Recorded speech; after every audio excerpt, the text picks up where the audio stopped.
Bienvenue dans notre cabinet de curiosité. Je cherche des épées. C'est pour une bataille? Non, je suis avaleuse de sabre professionnelle. C'est vrai? Vous voulez voir? Avec plaisir. Ce serait de la bouse de dinosaures fossilisés. Ça ressemble bien à de la bouse. Vous auriez une table d'opération? Attendez, vous allez en faire quoi? Ça ressemble à un os de visage de bébé préhistorique. Ça a vaguement la forme d'un visage et c'est bien de l'os, mais ce n'est pas du tout ce qu'il croit. Obscura n'est pas le magasin d'antiquités où irait votre grand-mère, à moins qu'elle soit très excentrique. C'est une... camisole de force? Je m'appelle Mike. Et moi, c'est Evan. Nous avons consacré notre vie à collectionner et négocier à fouiller et dénicher pour faire de notre affaire une référence en la matière. Voici Cabinet de curiosité.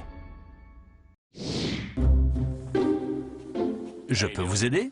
Je cherche des épées. Vous en avez? Bien sûr.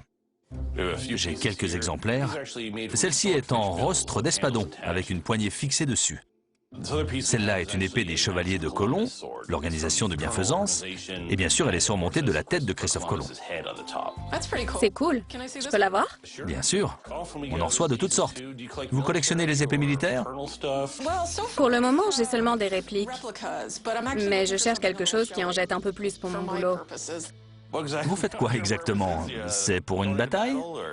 Non, je suis avaleuse de sabre professionnel. C'est vrai? Oui. C'est assez génial. Je suis devenue avaleuse de sabre professionnel après avoir été cracheuse de feu pendant plusieurs années. Je trouve que c'est vraiment un numéro spectaculaire. L'une des répliques du métier, c'est « au fond du gosier sans s'étouffer ». Vous voulez voir? Avec plaisir. Ok, c'est parti.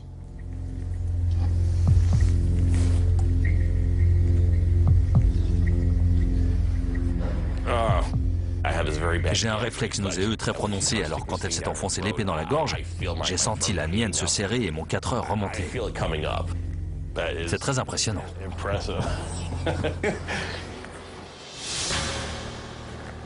C'est incroyable. Et je crois que je vais vomir. Merci. Mais comment vous faites ça? En gros, on fait une série d'exercices qui désensibilisent les réflexes nauséeux. Tout le monde ou presque connaît celui de la gorge.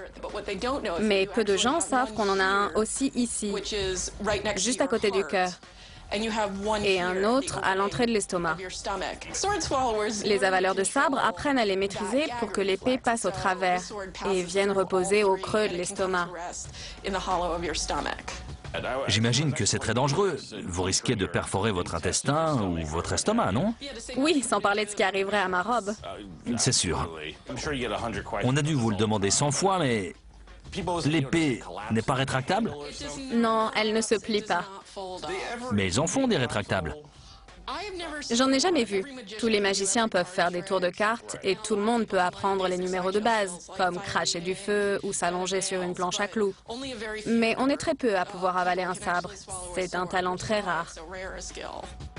Vous avalez d'autres armes, des dagues, des couteaux? J'ai déjà avalé des cuillères à long manche sur scène, des colliers en tube néon fluorescent. Maintenant, je cherche quelque chose de plus impressionnant et de plus tape à l'œil pour pouvoir le présenter au public. J'aimerais bien ajouter Christophe Colomb à ma collection. Combien vous en voulez? Elle est marquée à 95 $. Vous pourriez descendre à 75? 80, et elle est à vous. D'accord. Fantastique, merci beaucoup. Je vais vous encaisser. J'aime beaucoup le côté clinquant de cette épée.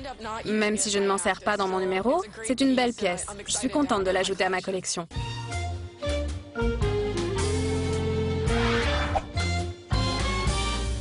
Bonjour. Contente de vous revoir. Quoi de neuf? Pas grand-chose et vous? Je connais Evan et Ryan depuis quelques années. Je passe souvent à la boutique parce qu'ils ont les trucs bizarres que je cherche.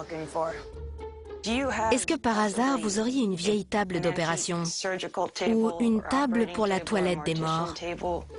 Le genre bien lourde, en métal? Robuste. Attendez, vous allez en faire quoi? Je vais la mettre en scène dans une séance photo pour ma ligne de vêtements, histoire de faire le lien entre mon ancien métier et le nouveau. Vous êtes styliste maintenant. Oui. Vous avez arrêté les embaumements? Enfin, c'est pas mal comme transition. De l'embaumement à la couture. J'ai été thanatopractrice, ensuite mannequin et maintenant, je suis styliste. Puisque je sais suturer un cadavre des pieds à la tête, je peux bien coudre une robe. Parce qu'on coud la bouche quand on embaume un mort, non? Non, mais c'est ce que les gens croient. En réalité, on colle les lèvres. Ce qui est intéressant chez Laura, c'est sa passion pour l'art, que ce soit l'embaumement, le mannequinat ou le stylisme. On a une table de médecin au sous-sol. D'auscultation? Oui, mais vous voulez une table d'opération? Oui. Vous croyez que vous pourriez m'en trouver une? Je pense que oui. J'en suis même quasiment certain. Le problème, c'est que j'ai pas beaucoup d'argent. Oui, elles sont assez chères, surtout quand elles sont anciennes, malheureusement. Ouais. J'avoue que ça va pas être simple de trouver une table qui corresponde aux critères de Laura, surtout à moindre coût. Mais j'ai foi en vous. Si quelqu'un peut le faire, c'est vous. C'est très gentil. On va voir ce qu'on peut faire. C'est parti. Allez.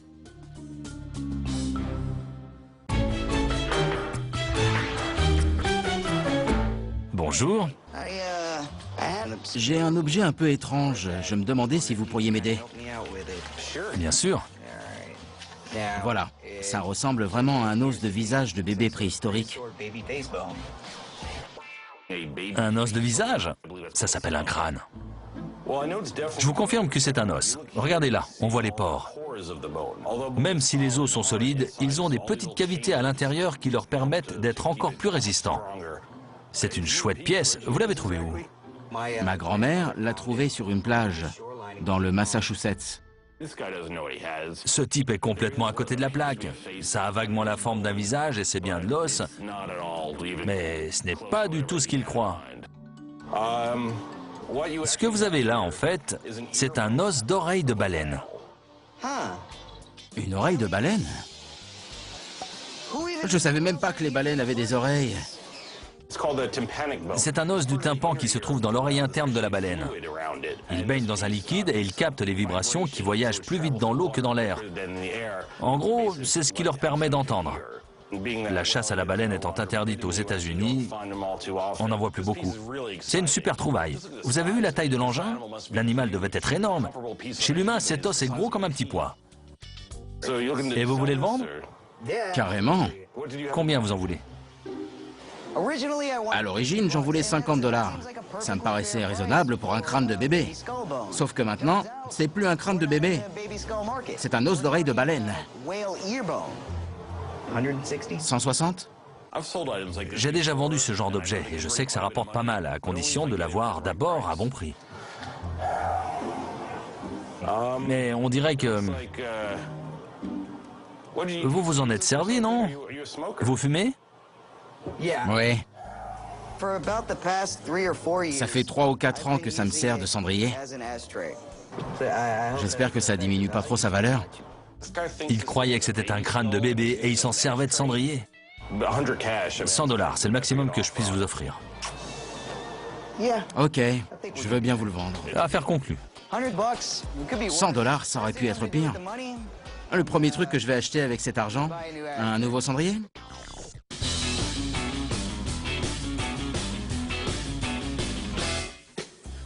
On cherche une vieille table d'opération ou d'embaumement. On nous a dit qu'il y en avait une dans un marché aux puces de Brooklyn.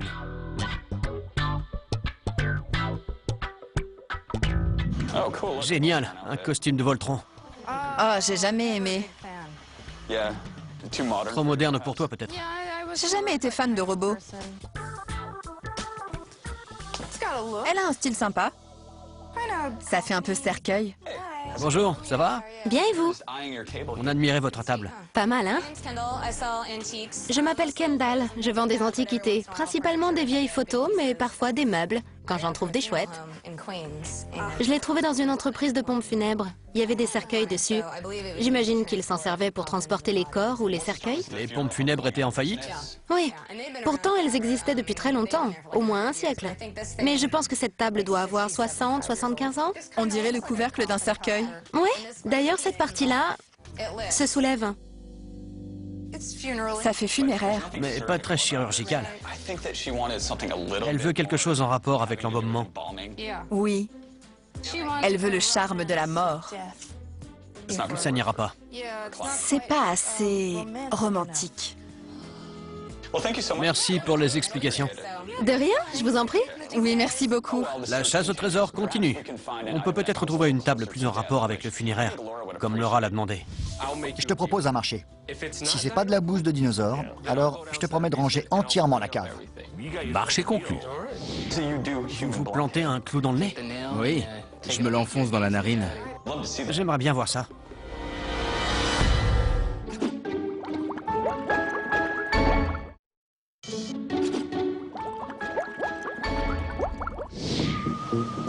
On a ratissé la ville à la recherche d'une table d'opération ou d'embaumement pour une cliente, et on est enfin sur une piste. Bonjour, Bonjour Jared. Bonjour Jared. ça va? Je m'appelle Jared, j'habite Brooklyn, je suis artiste et contorsionniste. C'est un clou un peu spécial? Oui, il mesure 127 mm. Vous plantez un clou dans le nez? Ouais, c'est mon numéro. Je me l'enfonce dans la narine. Ça s'est fait petit à petit, sur une longue période. Je me suis entraîné d'abord avec un petit clou, puis un plus gros, et puis ainsi de suite, jusqu'au jour où j'utilisais un gros tournevis. Un jour, je me le suis enfoncé dans le nez, et je suis gratiné la muqueuse au fond de la gorge. Ça a dû faire mal. Non, pas tant que ça, mais j'ai toussé pendant des semaines. Un novice éternuerait, s'étoufferait, pleurait et même saignerait. Ça doit prendre du temps pour maîtriser ce numéro. Ça prend beaucoup de temps et les risques d'infection sont grands. C'est une pratique très dangereuse. C'est vraiment le clou que vous vous plantez dans le nez? C'est l'un des clous que j'utilise, oui. J'aimerais bien voir ça. D'accord.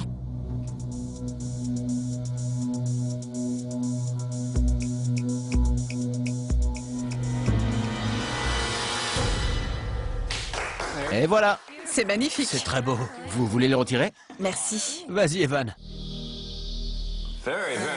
Très bien. Et sinon, vous vendez une table un peu spéciale? Oui, j'essaie de vendre une table de Thanatopracteur. On aimerait la voir. Je voulais me servir de cette table pour un numéro de contorsionniste. Mais en fin de compte, j'ai déménagé et j'ai plus vraiment la place pour la stocker. Alors j'aimerais m'en débarrasser. La voilà. Une table réfrigérante. Une table réfrigérante portable. Il y a marqué 12 avril 1881. C'est la date de fabrication. Un des premiers modèles. Vous dites que c'est une table réfrigérante? Quand l'embaumeur arrivait chez les gens, on plaçait le cadavre parfois encore chaud sur cette table, avec un bloc de glace en dessous. Ça faisait office de cellule de conservation des corps. J'en savais rien. Ce n'est pas une authentique table d'opération, mais elle a bien le côté morbide et funéraire que veut notre cliente. Et en plus, elle est portative. Alors, combien vous en voulez? Je ne sais pas vraiment combien elle peut valoir. Elle est très travaillée, elle est ancienne, et elle a une sacrée histoire. Pensez à tous les corps qui ont été exposés dessus. C'était pas n'importe quelle table. J'espérais en tirer dans les 250 $. J'aurais plutôt dit 100 $. 100? C'est un peu trop bas. Qu'est-ce que t'en dis? Je propose 100 $ et vous pourriez passer à la boutique, voir si quelque chose vous intéresse. Un peu comme un avoir de 50 $. Par exemple, on peut s'arranger. D'accord. Marché conclu. Génial, merci Jared. On a eu la table pour une bouchée de pain. J'espère qu'elle plaira à notre mannequin embaumeuse et qu'on en aura terminé. Merci beaucoup. Merci, à bientôt. À bientôt.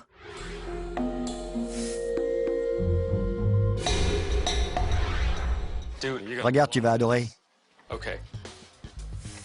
Comme tu le sais, je suis allé à un marché aux puces en Pennsylvanie et un type m'a dit que c'était de la bouse de dinosaure fossilisée.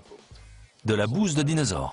Oui, Ça ressemble bien à de la bouse. Combien ça t'a coûté? 100 $, c'est tout. Pour le tout? Oui, pour l'ensemble. Il y en a des grosses et des petites. Regarde celle-là. C'est celle qui m'a fait craquer. Si c'est vraiment de la bouse de dinosaure, c'est plutôt cool. Je cherche cette merde depuis un moment. Mais franchement, j'ai des doutes. Il t'a dit comment elle s'était fossilisée? Non. La bouse est déposée et rapidement recouverte par de l'eau ou toute autre matière. Elle ne se décompose pas. Les bactéries ne peuvent pas agir parce qu'il n'y a plus d'oxygène. Elle reste comme ça pendant des millions d'années avant de finalement se décomposer et laisser un espace vide. Ensuite, des minéraux s'infiltrent et remplissent ce vide, et ça donne ça. On appelle ça un coprolithe. Mais je crois pas que ce soit de la bouse de dinosaure. À mon avis, on a plutôt affaire à des excréments de mammifères. Comment tu peux savoir ça?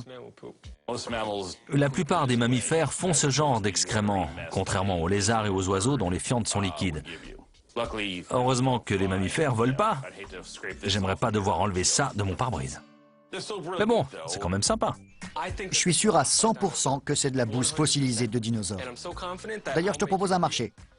Si c'est pas de la bouse de dinosaure, alors je te promets de ranger entièrement la cave. Notre cave. Oui, Notre cave sale, poussiéreuse Oui. et pleine d'insectes. oui. Mais si c'est de la bouse de dinosaure, tu dois promettre de ne plus jamais m'envoyer à la cave. Marché conclu. Super. C'est dans la poche. Soit j'ai un chouette truc à vendre, soit ma cave est propre. Dans les deux cas, je suis gagnant. Je vais téléphoner à un ami, il s'y connaît en fossiles. Je vais lui demander de venir les voir et on verra qui de nous deux a raison. Ok. On a fini par trouver une table ancienne pour Laura. Ce n'est pas vraiment une table d'opération, mais elle devrait quand même lui plaire. Ça va? Salut Laura. Salut Laura. Contente de vous voir. Ça va?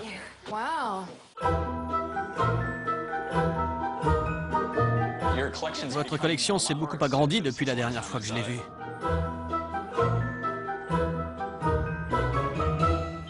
C'est quoi cette teinture? Je fabrique des cosmétiques. Vous mettez à profit votre expérience de thanatopractrice? Avant de faire ce métier, j'avais jamais utilisé de crème hydratante. Mais après avoir vu des dizaines de corps desséchés, je m'y suis mise. Qu'est-ce que vous avez d'autre? J'ai de la cire réparatrice. C'est pour combler les trous? Si quelqu'un a une plaie, on comble la peau manquante avec ça. Certains font de grosses reconstructions pour les plaies par balle, par exemple. Au visage? Ouais, Laura, c'est vous qui l'avez dessiné? oui, c'est un de mes prototypes. Ça fait très tournant du siècle. Beaucoup de mes créations s'inspirent de la fin du 19e, début du 20e. Vous voulez voir la table? J'ai très envie de la voir. Ok. Laura, vous êtes prête? Ouais. Elle a l'air trop bien. Et voilà. C'est l'ancêtre de la table réfrigérante. Et après l'embaumement, le corps était placé dessus pour la veillée funèbre. Voilà pourquoi cette partie se relève pour rehausser le corps. Elle est très confortable. Je m'y suis allongée et j'y étais très bien. Elle est très délicate. J'aime beaucoup. Elle me rappelle mon vieux coffret d'embaumement. À quoi servent ces outils? Celui-là, par exemple. C'est un tube artériel. Et ça? C'est un crochet à anévrisme. Quand on fait une incision et qu'on soulève les veines, en général, la carotide et la jugulaire, on les tient avec ça parce que sinon, elles retombent dans le corps. Elles sont très élastiques, alors il faut les tenir. Ce qui est cool, c'est que la table et le coffret vont super bien ensemble. Ils datent à peu près de la même époque. Les pièces métalliques se ressemblent. Vous en pensez quoi? Elle est spectaculaire. Cette table est fantastique. J'aurais pas pu rêver mieux. Je m'attendais pas à ça. J'ai très peur de vous demander combien vous en voulez. 275 $. Et si je dis 250? 250 et... Je peux essayer la robe? Je vous en ferai une. Affaire conclue. Ça me paraît bien. Je vous en ferai une aussi. J'en ai pas besoin. Je suis étonnée qu'il me la laisse à 250. J'ai bien pris au hasard. Merci beaucoup, Laura. Amusez-vous bien. Merci. Bye.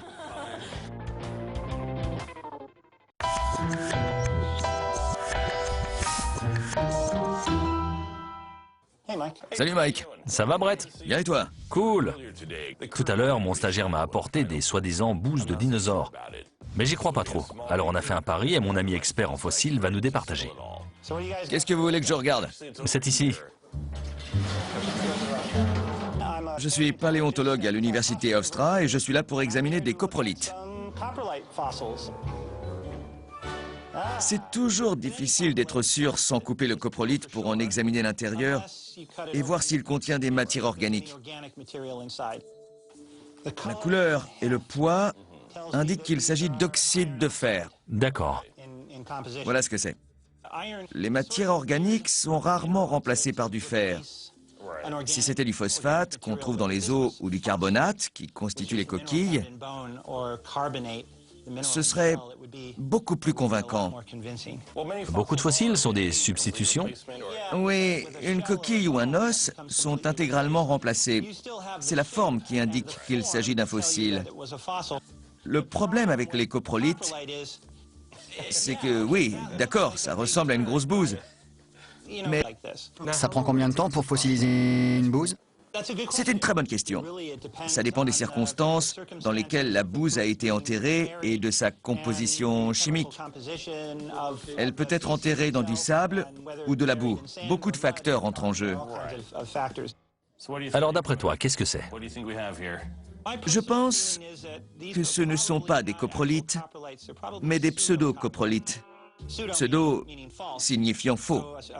Ce sont donc des objets qui ont l'apparence d'excréments fossilisés, mais qui n'en sont pas.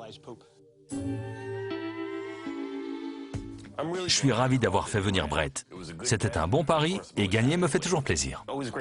C'était très sympa de ta part. Tu as un puits de connaissances et tu t'y connais. J'espère bien. Merci beaucoup. De rien, merci de me l'avoir montré. Avec plaisir. Salut Ersan. Il me semble que tu as perdu ton pari, donc t'attends. Amuse-toi bien avec les insectes, les champignons et tous ces trucs. Les bouses, ça me connaît.